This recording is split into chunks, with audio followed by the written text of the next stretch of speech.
In a world moving at lightning speed, it's easy to forget the voices that built the paths we walk today. And that's why MaNdebele Photo Gallery's Intergenerational Dialogue series, it's so important, creating space for community elders and young people to connect through storytelling and art.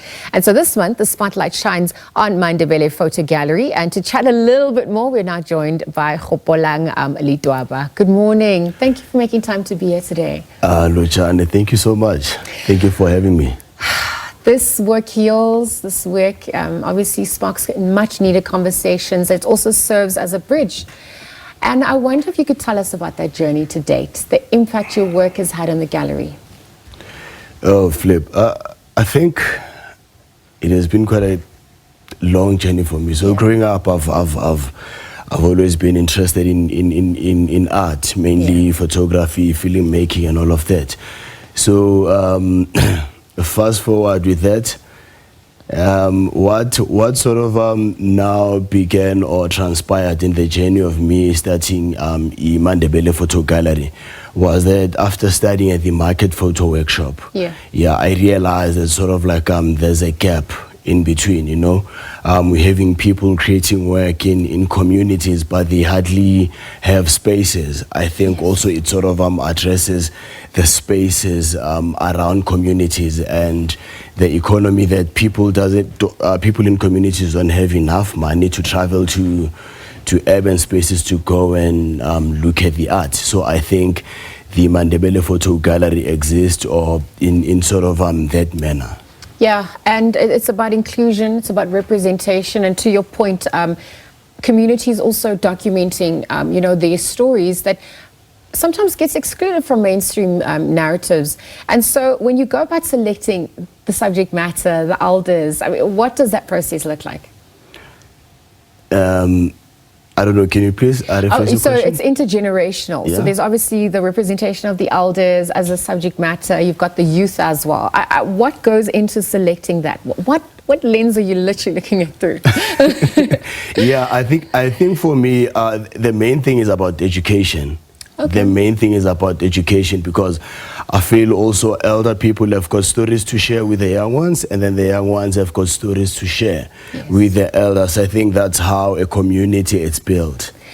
And what are those messages that come out? Because to your point, the elders have wisdom. The youth have more of the energy. Together, that's how society continues and moves forward. What are some of those gems that you've garnered, just being part of that process from them? Let me just put it this way.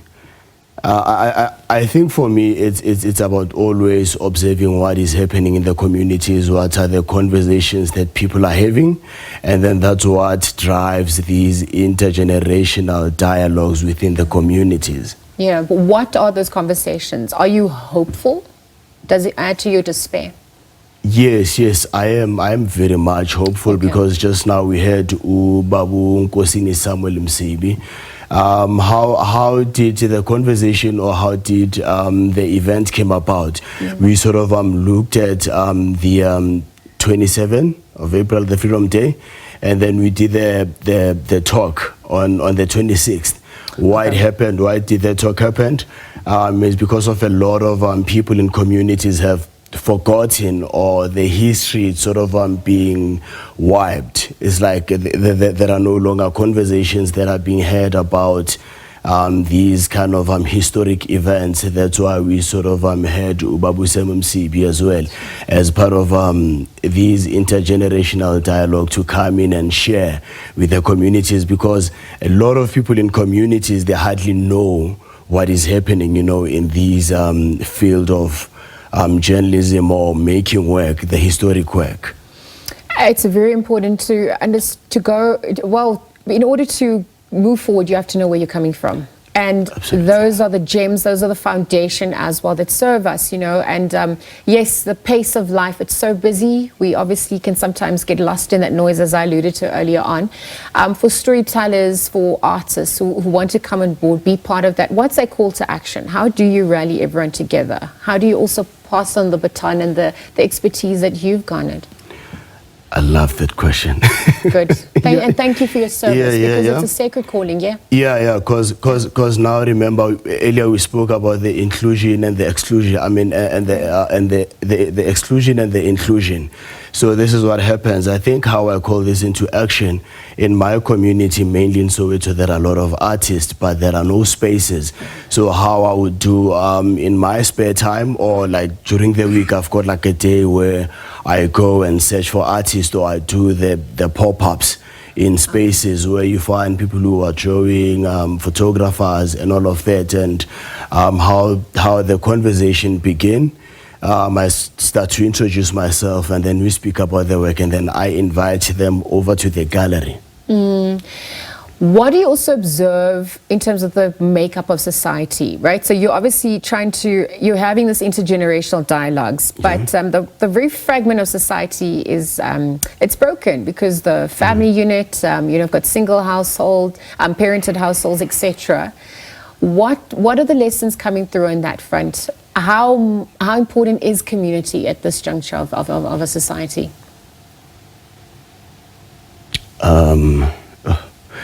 Thing is, now you spoke about something. I think the setting of MaNdebele Photo Gallery in communities is also to begin the conversations around how do we come together as a society, and obviously using the medium of art to sort of preserve. Yes. Absolutely. And if people want to contact you, if they also want more information, support you, how do they go about doing that as we wrap up? Okay, we've got like a Facebook page. It's at MaNdebele Photo Gallery. Instagram is MaNdebele Photo. Okay. And then I don't know if I can share my contacts. Sure, go ahead. Oh, my contacts. It's at your risk. Yeah. No, it's fine. I think it's fine when they can contact us on socials. So yes. And then you can keep the conversations going. Yes, and then we can keep the conversation going. It's okay. Gopolang, thank you for joining us. Thank you for your work. Thank you for your service back to your community, for healing our communities and nation as well, for bridging that gap between those with wisdom, those with the energy. We're looking forward to more endeavors as well. Well done. Okay, thank you for having us. Thank you so much. Gopolang Ledwaba this morning, chatting about the MaNdebele Photo Gallery. Of course, the initiatives that they've also been working on, and ways in which communities can be built and brought together. Again, thank you to him for joining us.